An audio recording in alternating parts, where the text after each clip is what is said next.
அஸ்ஸலாமு அலைக்கும். அல்லாஹு அக்பர், அல்லாஹு அக்பர், அல்லாஹு அக்பர், அல்லாஹு அக்பர். அஷ்ஹது அன் லா இலாஹ இல்லல்லாஹ்.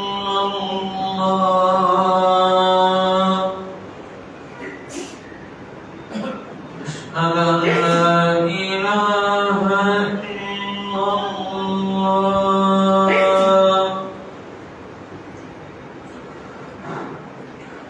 அஷ்ஹது அன்ன முஹம்மதர் ரசூலுல்லாஹ்.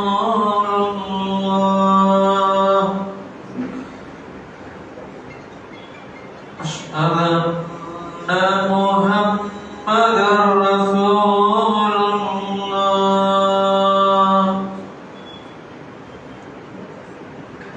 حي على الصلاة، حي على الصلاة، حي على الفلاح، حي على الفلاح. الله أكبر، الله أكبر، لا إله إلا الله.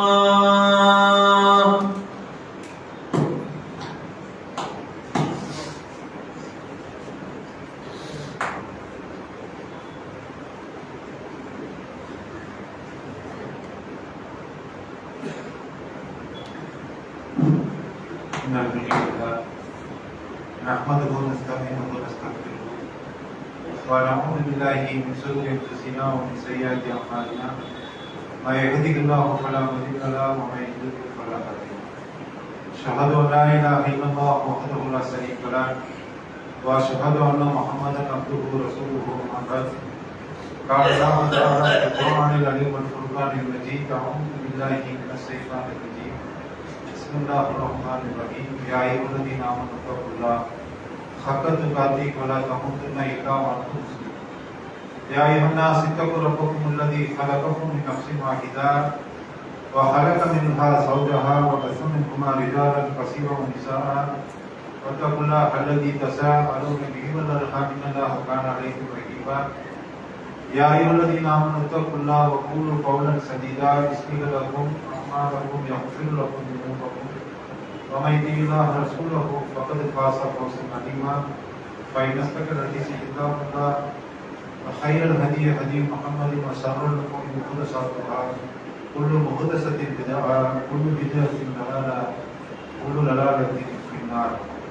رب اشرح لي صدري ويسر لي أمري واحلل عقدة من لساني يفقهوا قولي. رب اشرح لي எல்லாம் அல்ல அல்லாஹ் ரப்பல் ஆலமீன், எல்லாம் அல்ல அல்லாஹ்வுடைய பெருளால் அல்லாஹ் மீது கடமையாக்கி இருக்கக்கூடிய ஜும்மா தொழுகை நிறைவேற்றுவதற்காக அல்லாஹ்வுடைய மார்க்கமான தீனுல் இஸ்லாத்தை வாழ்க்கை நெறியாக ஏற்று வாழக்கூடிய நம் அனைவருமே லா இலாஹ இல்லல்லாஹ் வணக்கத்திற்குரியவன் அல்லாஹ்வை தவிர வேறு எவரும் இல்லை என்கின்ற இந்த கொள்கை நாம உறுதியாக நம்பி இருக்கின்றோம். அல்லாஹ் சுப்ஹானஹு வ தஆலா அல்லாஹ்வால் அனுப்பப்பட்ட ஆதம் அலைஹிஸ்ஸலாம் அவர்கள் முதல் கொண்டு இறுதி நபியாக முஹம்மது ஸல்லல்லாஹு அலைஹி வஸல்லம் அவர்கள் வரைக்கும் இந்த உலகத்துல நபிமார்கள் அனுப்பப்பட்டது நோக்கமே லா இலாஹ இல்லல்லாஹ் அல்லாஹ்வை தவிர வேறு இறைவன் இல்லை, அல்லாஹ்வை மட்டும்தான் வணங்க வேண்டும் என்கின்ற இந்த சத்திய ஏகத்துவ கொள்கையை சொல்வதற்காகத்தான் அனைத்து நபிமார்களுமே இந்த உலகத்துல அனுப்பப்பட்டார்கள். அப்படிப்பட்ட லா இலாஹ இல்லல்லாஹ் என்கின்ற இந்த தூய்மையான கொள்கையை நாம் இன்னைக்கு எப்படி விளங்கி வைத்திருக்கின்றோம்? இந்த லா இலாஹ இல்லல்லாஹ்வை இன்னைக்கு நாம சரியாக புரிந்திருக்கின்றோமா? அதன் அடிப்படையில் நம்முடைய வாழ்க்கையை அமைத்திருக்கின்றோமா? அல்லாஹ் திருமறை குர்ஆன்ல சொல்லி காட்டுறான். நபிகள் நாயகம் ஸல்லல்லாஹு அலைஹி வஸல்லம் அவர்கள் நோக்கி அல்லாஹ் சொல்லி காட்டுறான், நபியே ஃபஅலம் அன்னஹு லா இலாஹ இல்லல்லாஹ், நபியே நீங்க லா இலாஹ இல்லல்லாஹ்வை புரிந்து கொள்வீராக. லா இலாஹ இல்லல்லாஹ் நபியை நீங்கள் அறிந்து கொள்வீராக என்று செய்யலாம். நபிகள் நாயகம் ஸல்லல்லாஹு அலைஹி வஸல்லம் அவர்கள் நோக்கி அல்லாஹ் சொல்லி காட்டுறான். அப்ப லா இலாஹ இல்லல்லாஹ் என்ன, அதை முழுமையாக புரிந்து கொள்ளணும். வணக்கத்திற்குரிய அல்லாஹ்வை தவிர இறைவன் இல்லை என்ற அந்த ஒரு வரி மட்டும்தான் லா இலாஹ இல்லல்லாஹ் என்று சொன்னால், அதை விட விரிவான அர்த்தங்கள் லா இலாஹ இல்லல்லாஹ்வை நம்ம முழுமையாக நம்ம புரிந்து கொள்ள வேண்டும். இன்னைக்கு லா இலாஹ இல்லல்லாஹ்வை நீ முஸ்லிம்கள் முழுமையாக புரிந்து கொண்டிருந்தால், அதை முழுமையாக விலகி இருந்தால், இன்னைக்கு சமுதாயத்துல தர்கா நீங்க உருவாகி இருப்பார். இன்னைக்கு தர்கா வழிபாடு உருவானது நோக்கம் என்ன? லா இலாஹ இல்லல்லாஹ்வை முஸ்லிம்கள் சரியாக விளங்கி இருந்தார், இந்த தர்கா வழிபாடு சமுதாயத்துல தோன்றி இருக்குமா? இன்னைக்கு தகடு, தட்டு, தாயத்து தொங்க விடக்கூடிய பழக்கம் முஸ்லிம் சமுதாய மக்களுக்கு மத்தியில் இருக்குதுன்னு சொன்னால், லா இலாஹ இல்லல்லாஹ்வை புரிந்து கொள்வதற்கு ஏற்பட்ட அந்த கோளாறு காரணமாக இருக்கிறா இல்லையா? அப்ப அதனால அல்லாஹ் சொல்லி காட்ட, இந்த லா இலாஹ இல்லல்லாஹ் நபியை நீங்கள் புரிந்து கொள்ளுங்க என்று அல்லாஹ் திருமறை குர்ஆன்ல சொல்லி காட்டுவதை நம்ம பார்க்கிறோம். நபிகள் நாயகம் ஸல்லல்லாஹு அலைஹி வஸல்லம் அவர்கள் சொல்லி காட்டுறாங்க, நாம கொண்டிருக்கக்கூடிய இறை நம்பிக்கை இருக்குது, இன்னைக்கு ஈமான் கொண்ட மக்களாக நாம் இருக்கிறோம். ரசூலுல்லாஹ் சொன்னாங்க, இந்த இறை நம்பிக்கை 70க்கும் மேற்பட்ட கிளைகளை கொண்டது, இந்த ஈமானுக்கு 70க்கும் மேற்பட்ட கிளைகள் இருக்கின்றது என்று சொல்லிவிட்டு, ஃபஅஃலலுஹா அவர்கள் சிறந்தது என்று சொன்னா கவுலு லா இலாஹ இல்லல்லாஹ், லா இலாஹ இல்லல்லாஹ் அல்லாஹ்வை தவிர வணக்கத்திற்குரியவர்கள் இறைவன் வேறு எவரும் இல்லை என்பதில் உறுதியாக இருப்பதுதான் ஈமானுடைய அம்சங்கள்ல கிளைகள்ல முதன்மையானது, அதுதான் சிறந்தது நடத்தினான். நபிகள் நாயகம் ஸல்லல்லாஹு அலைஹி வஸல்லம் அவர்கள் சொல்லி காட்டுவதை நம்ம பார்க்கிறோம். அப்ப நம்ம இடத்துல எந்த ஒரு சந்தர்ப்பத்திலையும் இந்த லா இலாஹ இல்லல்லாஹ்வை சமரசம் கொண்டு விடக்கூடாது. நம்மை அறியாமல நம்முடைய வார்த்தைகள்ல கூட, நம்முடைய நடவடிக்கைகள்ல கூட சிறுக்கூடிய அந்த சாயல், இணை வைக்கக்கூடிய சாயல் கூட வந்துவிடக்கூடாது என்பதை நபிகள் நாயகம் ஸல்லல்லாஹு அலைஹி வஸல்லம் அவர்கள் பல சந்தர்ப்பங்கள்ல முஸ்லிம்களுக்கு எச்சரிக்கை செய்வதை பார்க்கிறோம். ஆரம்ப காலகட்டத்துல சஹாபாக்களுக்கு மத்தியில் வழக்கம் வந்தது. என்ன செய்வாங்கன்னு சொன்னா, காபாவின் மீது சத்தியமாக ஒரு விஷயத்தின் மீது சத்தியம் செய்யாத, காபாவின் மீது சத்தியம் என்ன செய்வாங்க, காபாவின் மீது சத்தியம் செய்யக்கூடிய வழக்கம் இருந்தது. அப்ப ஒரு யூதன் வந்து ரசூலுல்லாஹ் சொன்னான், ஒரு யூதர் வந்து நபிகள் நாயகம் ஸல்லல்லாஹு அலைஹி வஸல்லம் அவர்கிட்ட சொல்றாங்க, முஹம்மதே நீங்க அல்லாஹ்வுக்கு இணை கற்பிக்கிறீங்களே, எப்படி முஸ்லிமாக இருந்து கொண்டு அல்லாஹ்வுக்கு நீங்க இணை கற்பிக்கிறீங்களே என்ன செய்யறாங்க?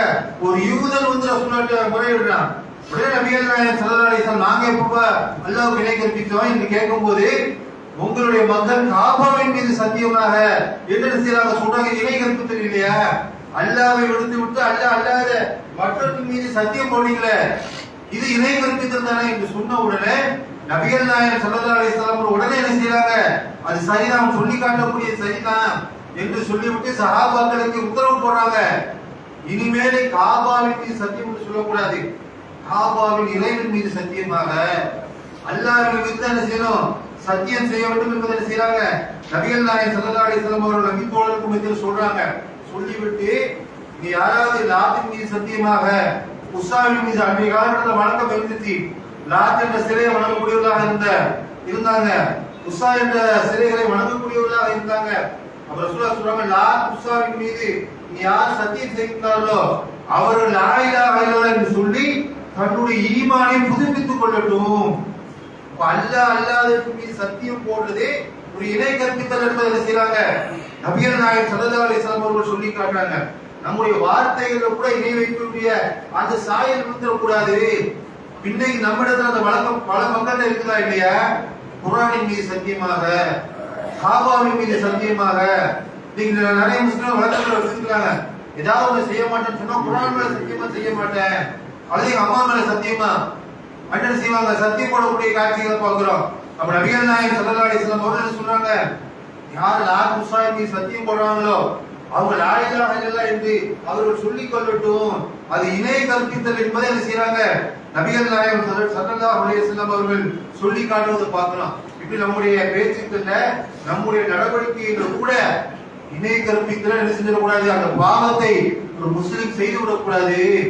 எந்த ஒரு சந்தர்ப்பமாக இருந்தாலும் சரி, ஒரு நபித்தோழர் நபிகள் நாயகம் ஸல்லல்லாஹு அலைஹி வஸல்லம் அவர்களுக்கு வராங்க, அல்லாஹ்வுடைய தூதரே நான் வந்து புவானா என்கிற ஒரு இடத்துல அல்லாஹ்வுக்காக ஒட்டகத்தை அறுத்து நான் பலியிடுமாறு நேர்ச்சி செய்திருக்கிறேன். நான் ஒட்டகத்தை பலியிடலாம அல்லாஹ்வுக்காக தான் ஒரு ஒட்டகத்தை அறுப்பதற்கு நேர்ச்சி செஞ்சிருக்கிறேன். நான் அந்த இடத்துல நான் என்ன செய்யலாமா பலியிடலாமா என்று கேட்கிறார். அப்ப நபிகள் நாயகம் ஸல்லல்லாஹு அலைஹி வஸல்லம் கேட்கிறாங்க, நீ அல்லாஹ்வுக்காக தான் நீ பலியிட போற, ஆனா நீ சொல்லக்கூடிய அந்த இடத்துல பிற மதங்களுடைய ஆலயங்கள் இருக்குதா, கிறிஸ்தவ ஆலயங்கள் ரசூலுல்லாஹ் கேட்கிறாங்க. இல்ல அல்லாஹ்வுடைய அந்த இடத்துல இல்ல. பிற மதங்களுடைய திருவிழாக்கள் நடைபெறக்கூடிய இடமாக அந்த இடம் இருக்குதா என்று ரசூலுல்லாஹ் கேட்கிறாங்க. இல்ல அல்லாஹ்வுடைய அந்த இடத்துல பிற மதங்களுடைய வழிபாட்டு தலங்களும் கிடையாது, பிற மதங்களுடைய திருவிழாக்கள் நடைபெறக்கூடிய இடமாகவும் அது இல்லை என்று சொன்ன உடனே அப்ப நபிகள் நாயகம் ஸல்லல்லாஹு அலைஹி வஸல்லம் அவர்கள் என்ன செய்யறாங்க, அந்த சஹாபிக்கு என்ன செய்யறாங்க, அனுமதி கொடுக்குறாங்க. எதனால சொன்னா, நீ அந்த இடத்துல பலி கொடுத்தா என்று சொன்னா பிற மத ஆலயங்கள் இருக்கக்கூடிய இடத்துல ஒட்டகத்தை அறுத்து பலித்தா என்று சொன்னால் பார்க்கக்கூடிய மக்கள் என்ன நினைப்பாங்க, அந்த கடவுளுக்காக தான், இந்த நாட்டுக்காக தான், இந்த உஷாவுக்காக தான் இதை அறுத்து பலியிடுறாங்க என்று செய்வாங்க பிற மக்கள் நினைப்பார்கள் என்பதற்காக செய்வாங்க. நபிகள் நாயகம் ஸல்லல்லாஹு அலைஹி வஸல்லம் அவர்கள் பிற மத ஆலயங்கள் இருக்கக்கூடிய இடத்துல நீ பலியிடுறதா அல்லாஹ்வுக்கு இணை வைத்த பிற மக்கள் அந்த கடவுளுக்காக என்ன செய்வாங்க, பலியிடுவார் நினைத்துக் கொள்வார் செய்வாங்க.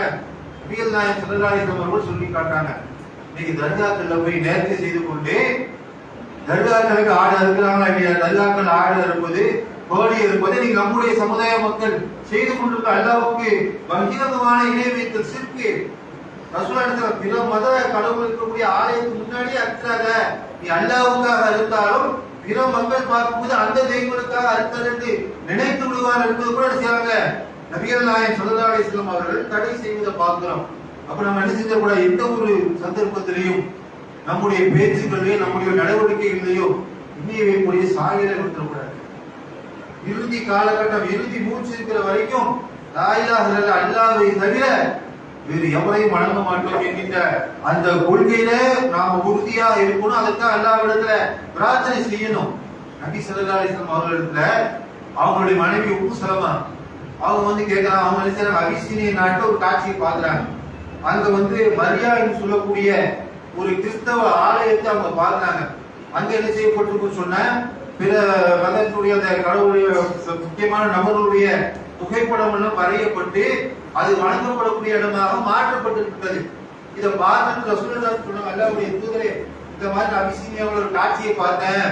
அங்கே கிறிஸ்தவ ஆலயத்துல பல பேருடைய புகைப்படங்கள் வரையப்பட்டு அது வணக்கஸ்தலங்களாக மாற்றப்பட்டு அங்க மக்கள் வணங்கி கொண்டிருக்கிறார்கள் என்று சொன்ன ரசூலுல்லாஹ்வுடைய வார்த்தை என்ன, ரசூலுல்லாஹ் எந்த அளவுக்கு சொன்னாங்கன்னா, அந்த மக்கள் எப்படிப்பட்டவர் என்று சொன்னால் அவர்களுடைய ஒரு நல்ல மனிதர், ஒரு நல்ல அடியார் மரணித்து விட்டால் என்ன செய்வாங்க, அவர்களுடைய அந்த புதைக்கப்பட்ட இடத்துல ஒரு ஆலயத்தை கட்டி எழுப்பி அவர்களுடைய புகைப்படத்தை வரைந்து செய்வாங்க, அவர்களை வணங்கக்கூடியவர்களாக மாற்றி விடுவார்கள் என்று சொல்லிவிட்டு ரசூலுல்லாஹ் ஸல்லல்லாஹு அலைஹி வஸல்லம் ஹல்கி இந்தல்லாஹி யௌமல் கியாமத்தி, மறுமை நாள் அல்லாஹ்வுடைய முன்னிலையில மறுமை நாள் கியாமத் நாள் இருக்கிற கியாமத் நாள்ல படைப்பினங்களே மிக மோசமானவர்கள், மிக கேடுகட்டவர்கள் யாரு சொன்னா இத்தகைய மக்கள் தான். யாருக்கு சொல்லி காட்டுறாங்க, கல்லடியார் ஒருவர் மரணித்து விட்டால் அவர்களுடைய இடத்தை என்ன செய்வாங்க, அவருடைய வணக்கத்தலங்கள்ல ஒரு கட்டடத்தை எழுப்பி அவருடைய உருவப்படத்தை வரைந்து அவர்களை வணங்கக்கூடியவர்களாக மாற்றி விடுவார்கள். மறுமையில கியாமத் நாள் அல்லாஹ் விசாரணை செய்யப்படக்கூடிய அந்த நாள்ல மிக மிக கேவலமானவர்கள், கேடுகட்டவர்கள் இவர்கள் தான் என்ன செய்றாங்க, நபி ஸல்லல்லாஹு அலைஹி வஸல்லம் அவர்கள் சொல்லி காட்டினாங்க. அப்ப நம்முடைய சமுதாயத்துல முஸ்லிம்கள் என்று சொல்லக்கூடிய மக்களுக்கு மத்தியில் இந்த காட்சியை பார்க்கணுமா இல்லையா? எத்தனை முஸ்லிம்கள் ஈமான் கொண்டவர் சொல்லிக் கொண்டு நீங்க தர்கால நிற்கிறாங்களா, இவர் நல்லடியாரு, இவர் மரணிச்சுட்டார் என்று சொல்லி அவர்களுக்காக கட்டடங்கள் எழுப்பப்பட்டு அங்க போய் வணங்குறாங்களா இல்லையா? நம்முடைய சமுதாயத்தில் இந்த காட்சிகளை இன்றளவும் பார்த்து கொண்டிருக்கிறோமே. மறுமையில கியாமத்துல அல்லாஹ்வுடைய படைப்புகளே மிக கேவலமானவர்கள் என்று ரசூலுல்லாஹ் சொல்லி காட்டக்கூடிய அளவுக்கு இந்த இணையை வைத்தல் என்பது மிக பாரதூரமான ஒரு பாவமாக இருக்கிறது. நம்முடைய குடும்பத்தில் நம்முடைய அக்கம் பக்கத்து அண்டை விட்டார்கள் நிறைய பேர் தர்காவுக்கு போகக்கூடிய மக்களாக இருக்கிறாங்க. அவர்களோட ஏகத்துவத்தை எடுத்து சொல்லணும். நாம இன்னைக்கு தௌஹீத்ல மிகப்பெரிய ஒரு எழுச்சி கண்டுட்டோம் நம்ம நினைக்கிறோம். தௌஹீத்வாதிகளை விட இந்த இணை கற்பிக்கக்கூடிய மக்கள் தான் இன்னைக்கு அதிகமாக நம்மை சுற்றிலும் வாழ்ந்து கொண்டிருக்கிறார்கள். இந்த லா இலாஹ இல்லல்லாஹ்வை நாம உறுதியாக நம்புவதோடு மட்டும் இல்லாம பிற மக்களையும் ஏகத்துவ கொள்கையை நோக்கி அழைப்பதற்குரிய அந்த கடமை நமக்கு முதன்மையாக இருக்கின்றது. இதை கற்பித்தால் நிரந்தரமான நரகம் அல்லாஹ் திருமறை குர்ஆன்ல சொல்லி காட்டுறான். இன்னமே இஸ்ரிக்கு பில்லாஹ் ஃபகத் ஹரமல்லாஹு அலைஹில் ஜன்னா. யார் அல்லாஹ்வுக்கு இணை கற்பித்த நிலையில மாறிக்கின்றாரோ, இணை கற்பித்து விட்டார்களோ, அது ஹரமல்லாஹு அலைஹில் ஜன்னா, சொர்க்கத்தை அல்லாஹ் ஹராமாக்கிட்டான் மக்களுக்கு. முஸ்லிமாக இருந்து இணை கற்பித்து மறித்தாலும் சரி, முஸ்லிம் அல்லாமல் இணை கற்பித்து மறித்தாலும் சரி, சொர்க்கம் அவர்களுக்கு நிரந்தர தடை என்று சில அல்லாஹ் திருமறை குர்ஆன்ல சொல்லி காட்டினான். அதனால நபிகள் நாயகம் ஸல்லல்லாஹு அலைஹி வஸல்லம் அவர்கள் சஹாபாக்களை உன்னிப்பாக கவனித்தார்கள். எந்த ஒரு சந்தர்ப்பத்திலும் நபி தோழர்களை இணை வைப்பின் சாயம் பக்கம் கூட நெருங்குவப்பட சொல்ல விடாம அந்த அளவுக்கு கண்காணிப்பாக இருக்காங்க. நபி தோழர்கள் கேட்கிறாங்க, அல்லாஹ்வுடைய தூதரே, உங்களுடைய காலை நாங்கள் விளட்டுமா? பக்கத்து நாட்டை சேர்ந்தவர்கள் அவங்களுடைய மன்னருடைய காலில் விடுறாங்க, உங்களுடைய காலில் நாங்கள் விழுந்து வணங்கட்டுமா? எங்களுக்கு அனுமதி தாருங்கள் என்று கேட்கும் போது நபிகள் நாயகம் ஸல்லல்லாஹு அலைஹி வஸல்லம் அப்படியே கோபத்தில் கொந்தளித்தார்கள். நான் மரணிச்சிட்ட என்னுடைய கபரிலே நீ வந்து சஜிதா செய்வியா கேட்கிறாங்க சஹாபாக்கள்ட்ட. நான் மரணித்த பின்னாடி என்னுடைய மன்னரையிலே கூட நீங்க சஜிதா செய்வீங்க போல இருக்க. நபிகள் நாயகம் ஸல்லல்லாஹு அலைஹி வஸல்லம் தடை செய்தார்கள். ஒருவர் இன்னொருவருக்கு சஜிதா செய்வதற்கு அல்லாஹ் அனுமதி அளித்திருந்தால் ஒரு பெண்ணை தன்னுடைய கணவனுக்கு சஜிதா செய்யுமாறு நான் கட்டளை இட்டிருப்பேன். அதையே நான் தடை செய்து இருக்கலப்பா, அதவே கூடாது. ஒரு பெண் கணவனுக்கு கட்டுப்பட்டு நடக்குமே தவிர சஜிதா செய்யக்கூடாது, அதையே தடை செஞ்சு வச்சிருக்கானே, நீ எப்படி என்னிடத்துல வந்து காலையில் வந்து அனுமதி கேட்ப? நபிகள் நாயகம் ஸல்லல்லாஹு அலைஹி வஸல்லம் அவர்கள் என்ன செஞ்சாங்க? காலையில் கூட தடை செய்தார்கள். ஏன்? அல்லாஹ்வுக்கு இணை கற்பிக்கக்கூடிய சமுதாயமாக மாறிவிடக் கூடாது என்பதற்காக. நாம் அதை இணை கற்பித்துக் கொள்ள விஷயத்தில் ரொம்ப கவனமாக இருக்கணும். இன்னைக்கு என்ன செய்யறோம்? நிறைய பேர் காயத்தை கழுத்துல தொங்க விடுறது, கையில ஒரு கருப்பு ஒரு கொடியை கட்டி கொள்வது. எதனால சொன்னா இது ஆபத்திலிருந்து நம்ம பாதுகாக்கும். நம்புறோமா இல்லையா? நிறைய வீடுகள்ல பார்த்தா பாட்டில தண்ணியை ஓதி தொங்க விடக்கூடிய காட்சி இன்னும் பல வீடுகள்ல இருக்கு. ஏன்? அந்த பாட்டில குர்ஆனுடைய வசனத்தை ஓதி தண்ணியை ஊத்தி அதை வீட்டுடைய மூலைகள்ல கட்டி போட்டிருந்தா வீட்டுக்குள்ள சைத்தான் வரமாட்டான், பேய் பிசாசு வராது, வீட்டுல எந்த தீமையும் நடக்காது. அப்ப நம்முடைய நம்பிக்கை எதன் மேல இருக்கு? அந்த பாட்டில் உள்ள தண்ணி மேல இருக்குதா இல்லையா? நிறைய இன்றைய முஸ்லிம்கள் மத்தியில இந்த பழக்க வழக்கத்துல இருக்குதா இல்லையா? அப்ப இணை கற்பிக்கக்கூடிய விஷயத்தை ரொம்ப கவனமாக நாம இருக்கணும். நபிகள் நாயகம் ஸல்லல்லாஹு அலைஹி வஸல்லம் அவர்கள் வந்து முஆத் இப்னு ஜபல் ரலியல்லாஹு அன்ஹு கேட்கிறாங்க, முஆதே, அல்லாஹ்வுக்கு மக்கள் மீது உள்ள கடமையும் மக்களுக்கு அல்லாஹ்வின் மீது உள்ள கடமை என்னவென்று உனக்கு தெரியுமா? மக்களுக்கு அல்லாஹ்வின் மீது சில கடமைகள் இருக்கு, அதே மாதிரி அல்லாஹ்வுக்கும் மனிதன் மீது ஒரு கடமை இருக்குது, என்னவென்று உங்களுக்கு தெரியுமா?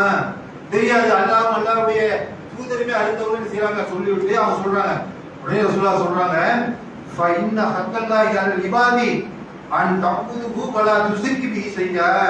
ஒரு அடியானுக்கு, ஒரு மனிதனுக்கு அல்லாஹ்வின் மீது உள்ள கடமை என்ன? அல்லாஹ்வை இணை கற்பிக்காமல் அவனை வணங்குவதாகும். ஒரு மனிதனுக்கு நமக்கு அல்லாஹ்வின் மீது கடமை என்ன? அல்லாஹ்வை நம்ம வணங்கணும். அவனுக்கு எந்த ஒரு காலகட்டத்திலையும் அவனுக்கு இணை கற்பித்தது நம்ம அந்த பாவத்தை செஞ்சிடக்கூடாது. அப்படி செஞ்சுட்டா ரசூலுல்லாஹ் சொல்றாங்க, வஹக்கல் இபாதி அல்லாஹ் அல்லாஹ் வத்திப வல்லா துஷ்ரிகு பிஹி ஷைஆ. அப்படி யார் அல்லாஹ்வை இணை கற்பிக்காம இந்த உலகத்துல வணங்குறாங்களோ அத்தகைய மக்களை, மனிதர்களை சொர்க்கத்துக்கு அனுப்புவது அல்லாஹ்வின் மீது உள்ள கடமை. அல்லாஹ் என்ன தனக்குத்தானே கடமையாக்கி இத யார் அல்லாஹ்வை இணை கற்பிக்காத நிலையில உலகத்துல அல்லாஹ்வை வணங்குறாங்களோ, அல்லாஹ்வுக்கு இணை கற்பிக்கவில்லை, அத்தகைய மனிதர்களை சொர்க்கத்துல அனுப்புவது அல்லாஹ்வுடைய கடமை என்று செய்றாங்க. நபிகள் நாயகம் ஸல்லல்லாஹு அலைஹி வஸல்லம் அவர்கள் சொல்லி காட்டுவதை நம்ம பார்க்கிறோம். அதே மாதிரி மற்றொரு சந்தர்ப்பத்துல நபிகள் நாயகம் ஸல்லல்லாஹு அலைஹி வஸல்லம் அவர்கள் இப்னு மஸ்ஊத் ரலியல்லாஹு அன்ஹு அவர்கள் சொல்றாங்க, எப்படி சொல்றாங்க? கால ரசூலுல்லாஹி ஸல்லல்லாஹு அலைஹி வஸல்லம், மன் மாத யுஷ்ரிகு பில்லாஹி ஷையன் தஹலன் நார். யார் வந்து இணை கற்பிக்காத நிலையில இந்த உலகத்துல மரணிக்கின்றார்களோ, அவர் வாழக்கூடிய எந்த ஒரு சந்தர்ப்பத்திலும் அல்லாஹ்வுக்கு இணை கற்பிக்கல, அப்படி யார் மரணிக்கின்றார்களோ அவர் என்ன செய்வான்? இணை கற்பித்த நிலையில் யார் மரணிக்கின்றார்களோ அவர்களை அல்லாஹ் நரகத்தில் சொல்றாங்க. மரணிக்கும் போது யார் இணை கற்பித்த நிலையில் மரணிக்கின்றார்களோ தஹலன் நார், அவர் நரகத்துக்கு போய்வாரு என்று ரசூலுல்லாஹ் யாரை சொல்றாங்க? இப்னு மஸ்ஊத் சொல்றாங்க. அப்போ இப்னு மஸ்ஊத் சொல்றாங்க, வகுத்து ஆனா மன் மாத்தலா துசிக்கு பில்லாஹி செய்யா தகவல் சொன்னத அப்படியெல்லாம் யார சொல்ல யார் இதை கற்பிக்காத நிலையில இந்த உலகத்தை மரணிக்கிறாங்களோ அவர்கள் சொர்க்கத்துக்கு போய்விடுவார்களா? ரசூலுல்லாஹ் சொன்னதுக்கு அப்படியே மாத்தி சொல்றாங்க. ஆமன்ல ரசூலுல்லாஹ் செய்றாங்க, அதை அங்கீகரிக்கிறாங்க. அப்ப நாம இணை கற்பிக்காத நிலையில மரணிச்சோம்னு சொன்னா சொர்க்கம் என்று உறுதியாகிவிட்டது. நபியல்லாஹி ஸல்லல்லாஹு அலைஹி வஸல்லம் சொல்லி காட்டுறாங்க, எவருடைய இறுதி வார்த்தை லா இலாஹ இல்லல்லாஹ் என்று அமைந்து விடுமோ, நம்ம மரணிக்கிற சந்தர்ப்பத்துல நம்முடைய கடைசி வார்த்தை லா இலாஹ இல்லல்லாஹ் என்று அமைந்து விடுமோ, அவர் எல்லாவது ஒரு நாள் சொர்க்கத்துக்குள்ள நுழைந்தே தீர்வார். ரசூலுல்லாஹ் சொல்லி காட்டுறாங்க. ஒரு மனுஷன் உலகத்துல இணை கற்பிக்காத நிலையில அவன் அந்த உலகத்துல வாழ்ந்துட்டான்னு சொன்ன, அதே நிலையில மரணிச்சுட்டான்னு சொன்ன, அவனுக்கு சொர்க்கம் உறுதி. அவன் என்ன பாவம் செய்திருந்தா அல்லாஹ் என்ன செய்வான்? அந்த பாவத்தை மன்னிச்சு அல்லாஹ் சொர்க்கத்துக்கு அனுப்பிடுவான். அல்லது அந்த பாவத்திற்கு தண்டனை கொடுக்கப்பட்டு அவனிடத்தில் அந்த இறை நம்பிக்கை ஈமான் இருந்த ஒரு காரணத்தினால அல்லாஹ் அவரை சொர்க்கத்துக்கு அனுப்பிடுவான். என்ன செய்வாங்க? நபிகள் நாயகம் ஸல்லல்லாஹு அலைஹி வஸல்லம் அவர்கள் சொல்லி காட்டுறாங்க. அப்ப நம்ம லா இலாஹ இல்லல்லாஹ் நம்ம நம்பிக்கை கொண்டுக்கணும்னு சொன்னா இவ்வளவு பெரிய பாக்கியம் என்பதை நாம சிந்தித்து பார்க்கணும். இந்த லா இலாஹ இல்லல்லாஹ் ஒற்ற வார்த்தை நம்மை நரகத்திலிருந்து பாதுகாத்து சொர்க்கத்துக்கு அழைத்து சொல்லக்கூடிய ஒரு தாரக மந்திரமாக இருக்குது. அப்ப இந்த லா இலாஹ இல்லல்லாஹ் பாதுகாக்கணும், அதை முழுமையாக நம்ம விளங்கிக் கொள்ளணும். எது எது இணை கற்பித்தல், இணை கற்பித்தலுடைய சாயல் என்ன, அதையெல்லாம் நம்ம முழுமையாக நாம் என்ன செய்யணும்? புரிந்து கொள்ளணும். ரசூலுல்லாஹ் சொல்றாங்க, ஈமானுக்கு 70க்கும் மேற்பட்ட கிளைகள் இருக்குது. அதுல முதலாவது லா இலாஹ இல்லல்லாஹ் தான். அதுல சரியில்லைன்னு சொன்னா மற்ற எந்த அமலும் எடுத்துக்கொள்ளக்கூடாது. அப்ப நாம இன்னைக்கு தௌஹீதுல இருக்கிறோம், நமக்கு எல்லாம் தெரிஞ்சுட்டு நினைக்கிறோம். லா இலாஹ இல்லல்லாஹ்வை முழுமையாக புரிந்து கொள்ளணும். நபிகள் நாயகம் ஸல்லல்லாஹு அலைஹி வஸல்லம் அவர்கள் மெஹ்ராஜுடைய அந்த பயணத்துக்கு போகும்போது அப்துல்லாஹ் பின் மஸ்ஊத் ரலியல்லாஹு அன்ஹு சொல்றாங்க, நபிகள் நாயகம் ஸல்லல்லாஹு அலைஹி வஸல்லம் அவர்கள் மெஹ்ராஜுடைய அந்த பயணத்துக்கு போகும்போது ரசூலுல்லாஹ்க்கு 3 ஒரு முக்கியமான விஷயங்கள் வழங்கப்பட்ட ரசூலுல்லாஹ். அது முதலாவது என்ன? 5 நேர தொழுகையை அல்லாஹ் என்ன செய்றான்? மெஹ்ராஜுடைய பயணத்துல வழங்குறான். நம்ம கேள்விப்பட்டிருக்கோம், 50 பக்தி தொழுகைகள் கடமையாக்கப்பட்டு அது கொஞ்சம் கொஞ்சமாக குறைக்கப்பட்டு கடைசியில் என்ன 5 நேர தொழுகைகள் அல்லாஹ் என்ன செய்றான்? ரசூலுல்லாஹ்வுக்கு கடமையாக்குறான். இரண்டாவது என்ன சொன்னா, சூரா அல் பக்ரா 2வது அத்தியாயம் இருக்குது. அந்த அல் பக்ராவுடைய கடைசி 3 வசனங்கள் ரசூலுல்லாஹ் மெஹ்ராஜுடைய அந்த பயணத்துல ரசூலுல்லாஹ் வழங்கப்படுது. அதை சொல்லிவிட்டு சொல்றாங்க, மூணாவதாக ரசூலுல்லாஹ் வழங்கப்பட்டது என்ன? வகுஃபிர லிமன் லம் துஷ்ரிக் பில்லாஹி மின் உம்மத்தி செய்யா. இந்த உம்மத்துல யார் இணை கற்பிக்காமல் இந்த உலகத்துல வாழ்றாங்களோ, இணை கற்பிக்காமல் இருக்கக்கூடிய மக்களுக்கு பேரழிவை ஏற்படுத்தக்கூடிய பெரும் பாவங்கள் இருக்குத, அதிலிருந்து அல்லாஹ் மன்னிப்பு கொடுக்கிறான். யாருக்கு? அல்லாஹ்வை இணை கற்பிக்காமல் உலகத்துல வாழ்ந்தன்னு சொன்னா, நம்மை அறியாமலோ அறிந்த பெரிய பாவங்களை செய்துட்டோம்னு சொன்னா அல்லாஹ் என்ன செய்வான்? அந்த பாவத்தை மன்னிச்சுவான். இணை கற்பிக்காமல் வாழ்ந்த மக்களுக்கு அல்லாஹ் கொடுக்கக்கூடிய இந்த சிறப்பு மெஹ்ராஜுடைய பயணத்துல ரசூலுல்லாஹ்வுக்கு அல்லாஹ் வழங்கினான். அப்ப இந்த சிறப்பு யாருக்கு இருக்குது? லா இலாஹ இல்லல்லாஹ் எவர் உறுதியாக இருக்கிறார்களோ அவர்களுக்கு இருக்குது. அல்லாஹ் குர்ஆன்ல சொல்லி காட்டுறான், இன்னல்லாஹ லா யக்ஃபிரு இன்னல்லாஹ லா யக்ஃபிரு மிஷ்ரிக பிஹி. அல்லாஹ் இணை கற்பித்தலை ஒருபோதும் மன்னிக்க மாட்டான். வ யக்ஃபிரு மா தூன தாலிக லிமன் யஷாஉ. அதற்கு கீழ்நிலையில் உள்ள பாவங்களை எல்லாம் மன்னிச்சுவான். இணை கற்பித்தலை மட்டும் அல்லாஹ் என்ன செய்ய மாட்டான்?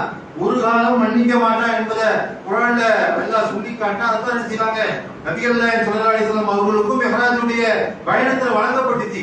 இந்த உம்மத்துல யார் அல்லாஹ்வுக்கு இணை கற்பிக்காம மரணிக்கின்றார்களோ, பேரழிவை ஏற்படுத்தக்கூடிய பாவங்கள் எதுவாக இருந்தாலும் அது மன்னிக்கப்பட்டுரும். இது விளங்குற மாதிரி இன்னொரு ஹதீஸ் நம்ம பார்க்கிறோம். எப்படி பார்க்கிறோம்? நபிகள் நாயகம் ஸல்லல்லாஹு அலைஹி வஸல்லம் அவர்கள்ட்ட அபூதர் ரலியல்லாஹு அன்ஹு வராங்க. வரும்போது நபிகள் நாயகம் ஸல்லல்லாஹு அலைஹி வஸல்லம் அவர்கள் தூங்கி கொண்டிருக்கிறாங்க. அப்ப மறுபடியும் அபூதர் ரசூலுல்லாஹ் அவர்கள் ரசூலுல்லாஹ் கண்விழித்து சொல்றாங்க, லா இலாஹ இல்லல்லாஹ் என்று சொல், அதுல நீ அந்த நம்பிக்கையால் நீ உறுதியாக இறந்துவிடும் மனிதர் எவராக இருந்தாலும் அவர் சொர்க்கம் புகுந்தே தீர்வார் அப்படின்னு என்ன செய்வாங்க? அபூதர் ரலியல்லாஹு அன்ஹு அவர்கள்ட்ட ரசூலுல்லாஹ் சொல்றாங்க. அபூதர் என்ன செய்யறாங்க? சும்மா விடல. இப்படி சொன்ன உடனே அவங்களுக்கு ஒரு சந்தேகம் ஏற்படும். அவங்க கேட்கிறாங்க, அல்லாஹ்வுடைய தூதரே, லா இலாஹ இல்லல்லாஹ் என்று சொல்லி இறந்துட்டா சொர்க்கம் அப்படி சொல்றீங்களே, அவர் விபச்சாரம் செய்தாலும் திருடினாலுமா அப்படின்னு கேட்கிறாங்க. உடனே நபிகள் நாயகம் ஸல்லல்லாஹு அலைஹி வஸல்லம், ஆமா, அவர் விபச்சாரம் செய்திருந்தாலும் சரி, அவர் திருடி இருந்தாலும் சரி, அவர் சொர்க்கத்தில் நுழைவிக்கப்படுவார். அந்த சஹாபி விட மறுபடியும் கேட்கிறாங்க, அல்லாஹ்வுடைய தூதரே என்ன சொல்றீங்க? அவர் விபச்சாரம் செய்தாலும் திருடினாலுமா? ரசூலுல்லாஹ் மறுபடியும் சொன்னாங்க, விபச்சாரம் செய்தாலும் திருடினாலும் தான். 3வது முறையாவே கேட்கிறாங்க. சந்தேகம் வருது நம்மளுக்கு. அல்லாஹ்வுடைய தூதரே, நீங்க திருடினாலும் பிரச்சாரம் செய்தாலும் அவன் சொர்க்கத்துக்கு போயிடுவானா? உன்னுடைய மூக்கு மண்ணை கவட்டும் சொன்னாங்க. அபூதரே, உன் மூக்கு மண்ணை கவட்டும், நீ வெறுத்தாலும் சரிதான், அல்லாஹ் என்ன செய்வான்? அவரோட சொர்க்கத்தில் நுழைச்சி தெரியுமா? இந்த ஹதீஸ் சொல்லக்கூடிய செய்தி என்னன்னு சொன்னா, ஒருத்தர் விபச்சாரம் செய்துட்டா அல்லாஹ் அதை நிரந்தர நகையத்துக்குரிய பாவமா அல்லாஹ் ஆக்கல.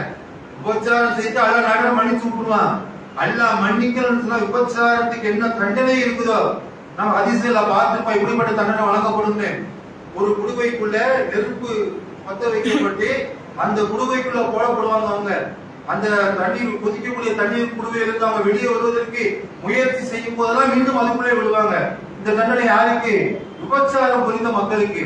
அந்த மாதிரி தண்டனை சொல்லப்பட்டிருக்குது. அல்லாஹ் என்ன சொல்ற? ரசூலுல்லாஹ் என்ன சொல்றாங்க? விபச்சாரம் புரிந்தாலும் அவருக்கு என்ன செய்யப்படும்? தண்டனை வழங்கப்பட்டு சொர்க்கத்துக்குள்ள அனுப்பப்படுவார். அல்லாஹ் நான் என்ன செஞ்சிருவான்? அல்லாஹ் குர்ஆன்ல சொல்றானே, இன்னல்லாஹ லா யக்ஃபிரு யுஷ்ரகு பிஹி வ யக்ஃபிரு மா தூன ஸாலிக லிமன் யஷாஉ. அதற்கு தீர்வுகளில் உள்ள பாவங்கள் அல்லாஹ் நாட்டமுக்கு மன்னிச்சுவான். விபச்சாரம் பண்ணா அல்லாஹ் நாட்டமுக்கு என்ன செய்வான்? மன்னித்து விடுவான், சொர்க்கத்துக்குள்ள அனுப்பிடுவான் என்பதை என்ன செய்வாங்க? நபிகள் நாயகம் ஸல்லல்லாஹு அலைஹி வஸல்லம் அவர்கள் இப்படி பல சந்தர்ப்பங்கள்ல சொல்லி காட்டுறாங்க. இதை கேட்ட உடனே அந்த நபிகளோட கேட்கிறாங்க, அண்ணா இருக்கும்போது இந்த மக்கள்கிட்ட சொல்லி இருக்குமா, இந்த செய்தியை மக்கள்கிட்ட சொல்லட்டுமா அப்படின்னு கேட்கிறாங்க. யாரும் சொல்ல வேண்டாம், சொன்னா என்ன செஞ்சிருவாங்க? இதையே நம்பிக்கொண்டு மற்ற இபாதத்துகளை செய்யாமல் விட்டு விடுவார்கள். இதை சொல்ல வேண்டாம் என்ன செய்வாங்க? நபிகள் நாயகம் ஸல்லல்லாஹு அலைஹி வஸல்லம் அவர்கள் மக்களை நன்மை செய்ய விடுங்க என்று சொல்லிய அந்த செய்தியை நம்ம என்ன செய்யறோம்? ஹதீஸ்ல பார்க்கிறோம். அதே மாதிரி ரசூலுல்லாஹ் சொல்லி காட்டுறாங்க, எவருடைய உள்ளத்துல ஒரு வார் கோதுமை அளவுக்கு நன்மை இருந்து லா இலாஹ இல்லல்லாஹ் என்று சொன்னாலும் அவர் நரகத்திலிருந்து வெளியேற்றப்படுவார். பெரிய நன்மைலாம் செய்யல, உலகத்துல மரணிச்சுன்னா அவன் இருக்கக்கூடிய நன்மை என்ன? ஒரு வார் கோதுமை நம்ம எவ்வளவு சின்னதா இருக்கும் அதுல ஃபுல்லா வார் கோதுமை சொல்றாங்க. அந்த வார் கோதுமை அளவுக்கு ஒரு உலகத்தை நன்மை செஞ்சு அவர் லா இலாஹ இல்லல்லாஹ் உறுதியாக பின்பற்றி இருந்தால் அவர் நரகத்திலிருந்து வெளியேற்றப்பட்டு விடுவார் என்று ரசூலுல்லாஹ் சொல்லி விட்டு அதே மறுபடியும் ரசூலுல்லாஹ் சொன்னாங்க, எவருடைய உள்ளத்துல வார் கோதுமையோட ரொம்ப சின்னது மணி கோதுமை அளவுக்கு தான் ஒருவருடைய உள்ளத்துல நன்மை இருக்குது. அவ்வளவுதான் உலகத்துல நன்மை செஞ்சிருக்கிறார். ஆனால் அவர் அல்லாஹ்வுக்கு இணை கற்பிக்காம லா இலாஹ இல்லல்லாஹ் உறுதியாக இருந்தாரே, அவரும் நரகத்திலிருந்து வெளியேற்றப்பட்டு விடுவார். அதற்கு அடுத்த கீழ்நிலை என்னது? அணு பார்க்க முடியுமா? மைக்ரோஸ்கோப்பில் தான் பார்க்க முடியும். ஒரு அணு அளவு கண்களுக்கே தெரியாத அணு அளவுக்கு எவ்வளவு உள்ளத்துல நன்மை இருக்குதோ அவர் லா இலாஹ இல்லல்லாஹ்வை சொன்னாரோ அவரும் நரகத்திலிருந்து வெளியேற்றப்பட்டு விடுவார் என்று செய்றாங்க. நபிகள் நாயகம் ஸல்லல்லாஹு அலைஹி வஸல்லம் அவர்கள் சொல்லி காட்டாங்கன்னு சொன்னா, இந்த லா இலாஹ இல்லல்லாஹ் என்கிற கொள்கையுடைய சிறப்புகளை நம்ம விளங்கிக் கொள்ளணும். நமக்கெல்லாம் அல்லாஹ் என்ன செஞ்சிருக்கிறான்? இந்த கொள்கையை ஏற்றுக்கொள்ளக்கூடிய அந்த பாக்கியத்தை வழங்கியிருக்கிறார். எத்தனையோ முஸ்லிம் அல்லாத மக்கள் நம்ம சுற்றிலும் லட்சக்கணக்கான கோடிக்கணக்கான மக்கள் வாழ்கின்றார்கள். இந்த பாக்கியம் அவர் கொடுக்கப்பட்டிருக்கிறார். இந்த லா இலாஹ இல்லல்லாஹ் என்கின்ற இந்த தாரக மந்திரம் அவர்களுக்கு வழங்கப்பட்டிருக்கிறதா சிந்திச்சு பாருங்க. அல்லாஹ் நமக்கு இந்த கொள்கையை கொடுத்திருக்கிறான்னு சொன்னா, அப்ப இந்த கொள்கையை கடைசி காலகட்டம் வரையிலும் மரணிக்கின்ற சந்தர்ப்பத்தை வரையிலும் என்ன செய்யணும்? இந்த உறுதியாக இருக்கணும். நபிகள் நாயகம் ஸல்லல்லாஹு அலைஹி வஸல்லம் அவர்கள் அல்லாஹ்விடத்தில் செய்த பிரார்த்தனை என்ன? இந்த துஆவை ரசூல் அதிகமா செஞ்சாங்க. இறைவா, என் உள்ளங்களை புரட்டக்கூடிய இந்த உள்ளத்தை இந்த மார்க்கத்திலே நிலைத்திருக்க செய்வாயாக. ரசூல் அந்த துஆவை அதிகமா கேட்ட துஆ. உள்ளங்களை கடந்துள்ள செய்யக்கூடிய இறைவா, எனது உள்ளத்தை இந்த மார்க்கத்தில் நிலைபெற செய்வாயாக என்று அல்லாஹ்விடத்தில் அதிகமா ரசூலுல்லாஹ் பிரார்த்தனை செஞ்சாங்கன்னு சொன்னா, நாம அதிகமாக அல்லாஹ்விடத்தில் பிரார்த்தனை செய்யணும். ரசூலுல்லாஹ் சொன்ன ஒரு காலகட்டத்தில் நீங்க அடைவீங்க. நபிகள் நாயகம் ஸல்லல்லாஹு அலைஹி வஸல்லம் அவர்கள் சொல்லி காட்டுறாங்க, காலையில முஸ்லிமாக இருக்கக்கூடியவன் மாலை பொழுது அடைவதற்குள்ளாக காத்திராகி போய்விடும். ரசூலுல்லாஹ் ஒரு காலகட்டத்தில் நீங்க அடைவீங்க. அந்த காலகட்டம் காலையில முஸ்லிமாக இருக்கக்கூடிய மாலை பொழுது அடைவதற்குள் காத்திராகிடுவான். மாலையில முஸ்லிமாக இருக்கக்கூடியவர் காலை பொழுதை அடைவதற்குள்ள காபிராகி போய்விடுவார் என்று ஒரு காலத்தை குறித்து நபிகள் நாயகம் ஸல்லல்லாஹு அலைஹி வஸல்லம் எச்சரிக்கை செய்தார்கள். அந்த காலகட்டத்தில் வாழ்ந்து கொண்டிருக்கிறார். நமக்கு வழங்கப்பட்ட அந்த லா இலாஹ இல்லல்லாஹ் என்ற புத்திசத்தை நாம் உறுதியாக பின்பற்றி அதிலே மரணிக்கக்கூடிய பாக்கியத்தை அல்லாஹ் நம் அனைவருக்கும் தந்தது முடிவான கூறி என்னுடைய முதலாவது